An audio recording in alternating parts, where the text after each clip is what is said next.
келесіңдер ме балалар? Қазақ тілі сабағымызды бастайық. Ең бірінші сабағымызды жақсы сөздермен, тілек, тілеуден бастап жіберсек. Бүгінгі сабақта барлықтарына сәттілік тілеймін. Топ басшылары қалған оқушыларға тілектеп шықсаңыздар.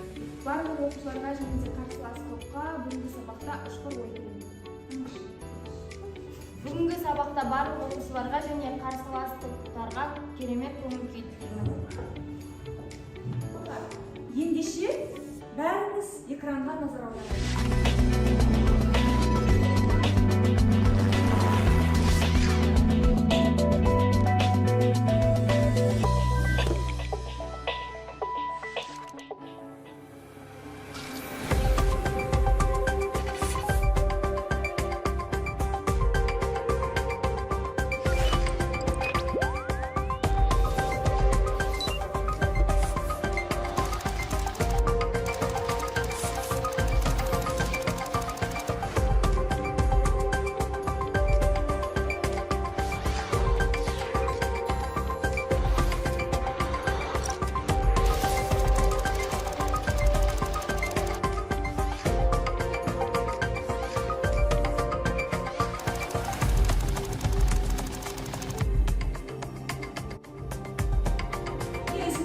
Қандай ақпараттарды байқадық?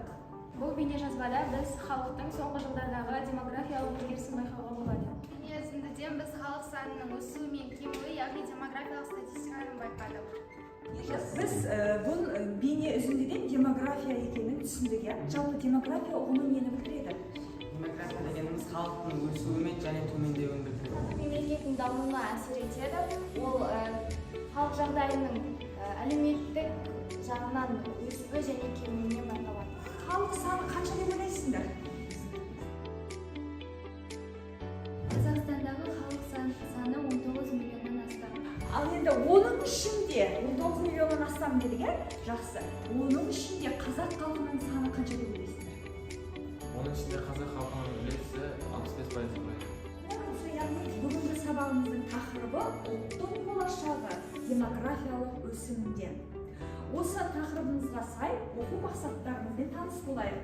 Оқу мақсаттарымыз тұтас емес, мәтіндердегі мәліметтерді салыстыру, өңдеу, мәтін құрылымын сақтай отырып, бірнеше графиктік мәтіндегі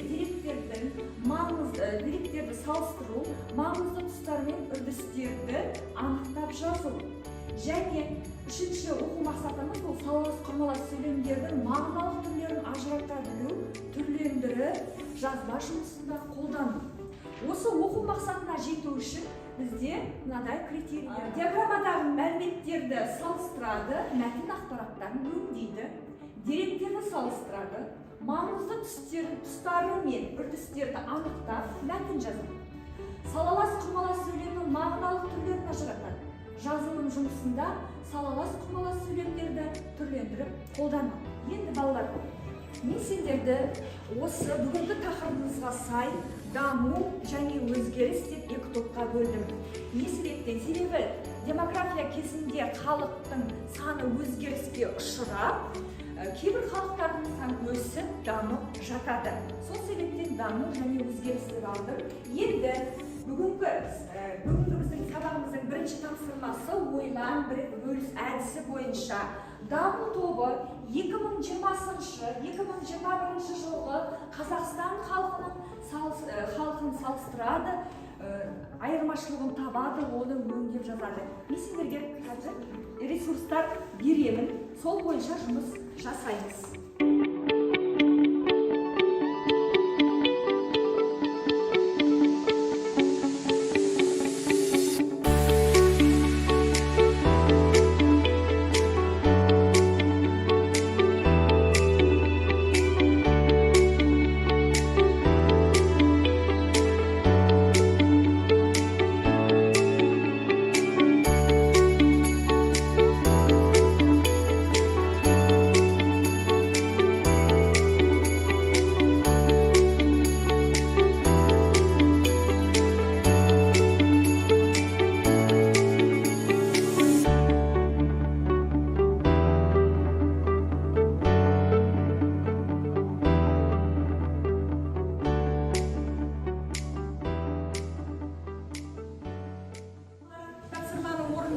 бастайтын уақыт болып қалды. Қай топ дайын?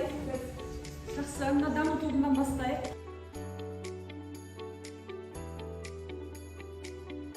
Балалар, бұл тапсырмаға берілген дискрипторымыз топ басшылары және басқа да оқушыларымыз қаратылмадағы 3 мәліметті салыстыру және мәліметті өңдеп қайта жазу еді.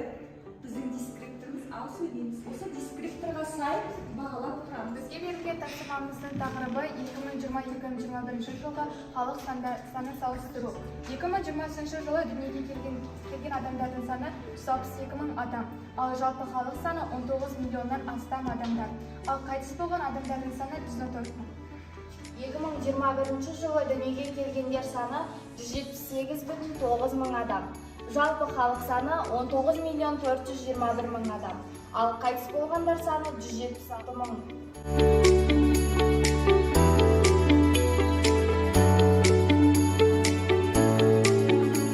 Берілген тапсырма 2020-2021 жылы ұлттар санын салыстыру. Жалпы Қазақстанда 19 миллион халық тұрады, соның ішінде өзге ұлт өкілдері 130-дан астам.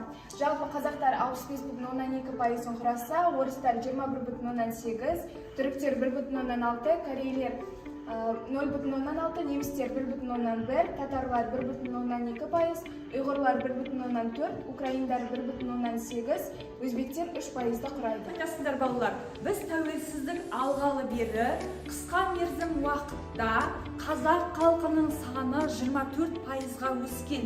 Бұл бұрын соңды тарихта болмаған жайт. Яғни біз тәуелсіздіктің қазақ халқына берген бұл үлкен сыйы. Жақсы, отыра топ жұмысымызды бағалайық. Топ жұмыстарын дискрипторға қарап отырып, топ басшылары дискрипторда диаграммадағы 3 мәліметті салыстыру қажет болған және мәліметті өңдеп қайта жазып, диаграммаға, кестеге салуымыз қажет еді. Ақылдаса отырдық. Дискриптор бойынша бағалап шығайық. Даму тобына сөз кезегін берейік. Даму тобының топ басшысы өзгеріс тобының оқушыларын бағалайды. Дискрипторға сәйкес қарсылас топ дұрыс жауап берді деп ойлаймын. Дискрипторға сай келеді. Мәліметтерді бір-бірімен салыстыра отырып, мәліметтерді өңдеп графикке дұрыс салды. Тамаша, жақсы. Даму тобы диаграммаға сәйкес барлық 3 мәліметтерді салыстыра білген. Өсу коэффициентін және де қайтыс болғандар және де бала туу көрсеткіштерін салыстырып өңдеген. Тамаша, жақсы. Енді біздің келесі тапсырмамыз ақпараттар лотасы деп аталады. Мынау алдарыңызға берілген бірінші тапсырмадағы тақырып бойынша сіздер деректердің маңызды тұстары мен үрдістерін анықтайсыздар және ол неліктен өзгеріске ұшырап жатыр себебін жазасыздар.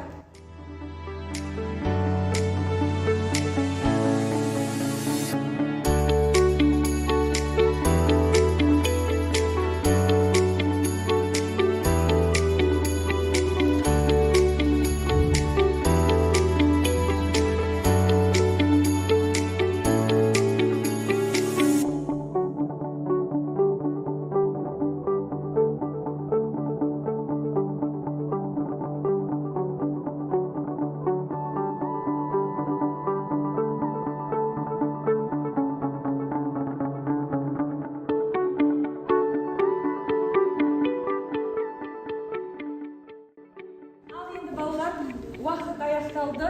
Екінші тапсырманы қай топ орындап дамып алда келе жатыр.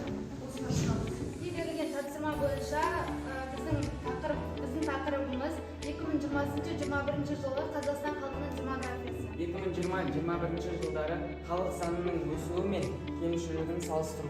Халық санының әлеуметтік жағдайы жақсарғандықтан халық санының саны артты. Даму тобына көп рахмет. Енді өзгеріс тобына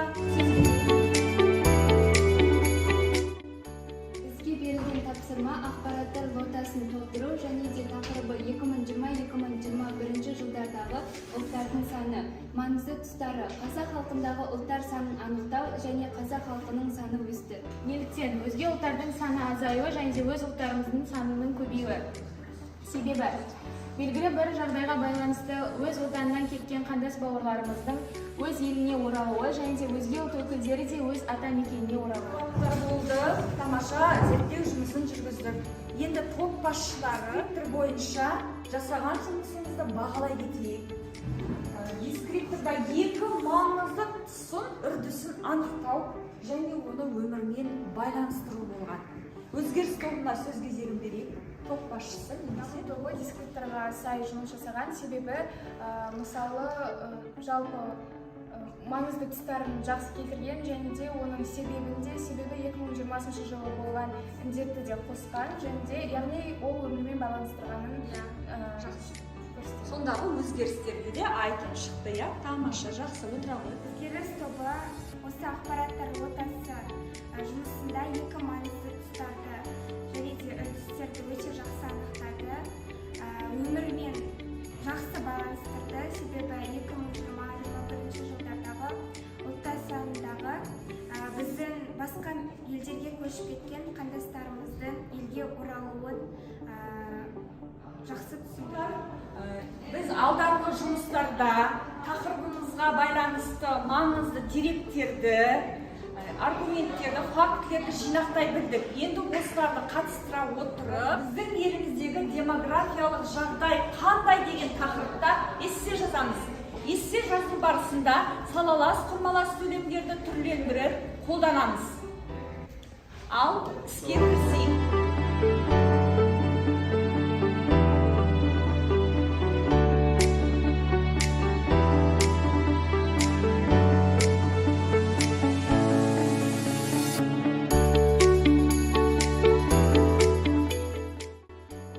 Эссенің уақыты аяқталды. Енді өзгеріс тобындағы үздік эссені тыңдайық. Біздің еліміздің демографиялық жағдайы қалай? Қазақстанның демографиясы қарқынды дамуда. Елде халық саны артып, демографиялық ахуалды реттеу үшін көптеген жұмыс атқарылып жатыр. Мысалы, түрлі тарихи жағдайларға байланысты елден кеткен халықты мемлекетке қайтаруға ынталандыру. Қазақстанның жер аумағы өте үлкен, алайда адам саны аз. Қазіргі таңда статистикаға сүйенсек, елде 19 миллионнан астам адам саны бар. Өсу процесі де жылдан жылға өсіп, өлім санының азайғанын байқауға болады. Яғни елдегі демократия өсу үшін бар жағдай жасалып жатқанын байқаймыз.